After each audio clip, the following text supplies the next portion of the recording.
خوش آمدید ناظرین، آپ دیکھ رہے ہیں رائٹس واچ اور میں ہوں زری جلیل اور میں ہوں اعتزاز ابراہیم۔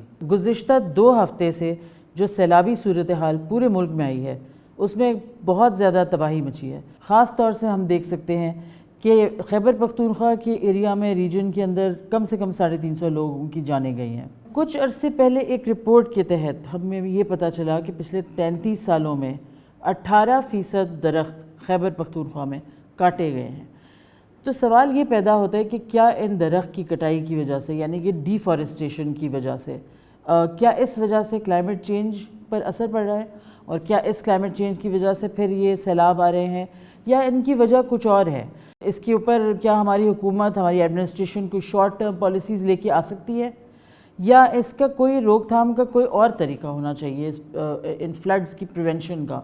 ہمارے ساتھ اس موضوع پر بات کرنے کے لیے موجود ہیں ڈاکٹر خالد خان، جو کہ ایک کلائمیٹ چینج ایکسپرٹ ہیں اور ساتھ میں یہ سسٹینیبل کنزرویشن نیٹ ورک کے سینئر ممبر ہیں۔ خوش آمدید ڈاکٹر خالد صاحب۔ ڈاکٹر صاحب، آپ ہمیں بتائیے کہ 33 سال، ایک رپورٹ کے حساب سے 33 سال میں 18% ڈیفارسٹیشن ہوئی ہے، خاص طور سے خیبر پختونخوا میں دیکھیں تو آپ کیا سمجھتے ہیں کہ اس کی کتنی ریلیشن ہے جو ابھی فلڈز آئے ہیں ان کے ساتھ، اور کیا آپ سمجھتے ہیں کہ مستقبل میں بھی یہ ہمیں وارننگ سائن دے رہا ہے؟ فارسٹ جو ہے اس کا ایک فنکشن ملٹی فنکشنل اینیمل اور یا جیتا جاتا جسم ہے۔ جو آپ نے 18% جو بتایا کہ جی وہ کم ہوا ہے، اس کی ایک وجہ نہیں ہے، کافی ساری وجوہات ہیں، لیکن زمین کو پکڑنا، جو راکس ہیں جو بنے ہوئے ہیں ان کے درمیان مٹی جو بنی ہوئی ہے اور period of time, geological Times میں ان کو پکڑے رکھنا۔ سائنس یہ کہتا ہے کہ جو ماڈریٹ سیلاب آتے ہیں اس میں تقریباً 20 سے 40% یہ روک لیتا ہے پانی کے رن آف کو، اور بولڈرز کے رن آف کو، اور مٹی کے رن آف کو۔ لیکن جب فلیش فلڈز آتے ہیں اس میں پھر جنگلات کیا، تو جو چیز بھی سامنے آئے گی وہ اڑ جائے گی۔ سو رول تو بڑا بیسک ہے ان سارے واٹر چینلز میں، جس میں ایک دم سے کافی سارا پانی آ جاتا ہے، تو ٹھیک ٹھاک اس کو روک لیتا ہے جی، اگر چیز موجود ہو تو، درخت موجود ہو تو۔ اچھا خالد صاحب، یہ کے پی کے میں بھی سیلاب آیا، 350 سے زیادہ اموات ہو چکی ہیں۔ اس کے علاوہ کراچی میں بھی ہم دیکھ رہے ہیں کافی تیز بارشیں ہو رہی ہیں، 20 سے زیادہ اموات وہاں پہ بھی ہو چکی ہیں۔ تو کیا یہ اموات انفراسٹرکچرل ایشوز کی وجہ سے ہیں، یا کہ واقعی یہ قدرتی آفت کی وجہ سے ہو رہی ہیں؟ نہیں، اس کی تو کافی ساری مین وجوہات بھی ہیں۔ ایک وجہ تو ابھی آپ نے خود بتائی، 18% آپ نے جنگل کم کر دیے ہیں۔ مجھے تو ویسے حیرت تو کوئی نہیں ہوئی ہے، کیونکہ میں تو فورسی کر رہا ہوں کہ یہ جو کچھ ہوا یہ تو بڑا چھوٹا سا ٹریلر ہے۔ We are in for even bigger calamities and bigger losses than what we are seeing now in Bunair and Swat and other areas, even in Karachi جو ہوا ہے وہ is that not an eye opener؟ اس سے 3 ہفتے پہلے جو پنڈی میں ہوا ہے، is that not an eye opener؟ زیادہ جو مسائل پڑیں گے ابھی آنے والے وقتوں میں، پہاڑ لوگ بھول جائیں گے۔ Most of the losses and body losses will be in urban flooding۔ Why do you say that? Because جو کچھ آپ کر چکے ہو پچھلے 221 سالوں میں، یہ اس کا رزلٹ ہے۔ ڈیفارسٹیشن کا تو آپ نے صرف 33 سال کا بتایا، میں تو یہ کہتا ہوں کہ پچھلے 50 سال سے جنگلات کے ساتھ جو ہو رہا ہے وہ اس کا خمیازہ تو آپ کو بھگتنا پڑے گا۔ جو 221 سال پہلے آپ صرف 1 ارب آبادی تھے، ٹھیک 221 سال بعد آپ 8.4 بلین آبادی ہیں۔ Look at the amount, the number that we have multiplied ourselves. It puts pressures on all the جو natural آپ کی resources ہیں۔ It puts pressures on the food system جو آپ کا، جس سے آپ سارے دنیا کو فیڈ کرتے ہیں۔ سو آپ کو تو جو ہماری عادت ہے، ہمیں جو سپیڈ اپ کر رہے ہیں ہم اپنی ترقی کو، ان پچھلے 221 سالوں میں آپ 7.4 بلین بڑھ چکے ہو، یہ سب کا تو رزلٹ تو آئے گا کبھی نہ کبھی، اور میرا خیال یہ شروع ہو چکا ہے، شاید اب ڈاؤن کی طرف جائیں گے، کیا کہتے ہیں اسے، بگننگ آف دی اینڈ کی طرف۔ اچھا ڈاکٹر خالد، ہر جگہ میڈیا میں ہم سن رہے ہیں ایک ٹرم کلاؤڈ برسٹ، لیکن ہم یہ بھی دیکھ رہے ہیں، آپ نے ابھی مینشن بھی کیا، ہم یہ بھی دیکھ رہے ہیں کہ کچھ ایکسپرٹس اس سے اختلاف کر رہے ہیں کہ this was not a phenomena of cloud burst, یہ کچھ اور چیز تھی۔ تو آپ تھوڑا سا ایکسپلین کریں گے کیا؟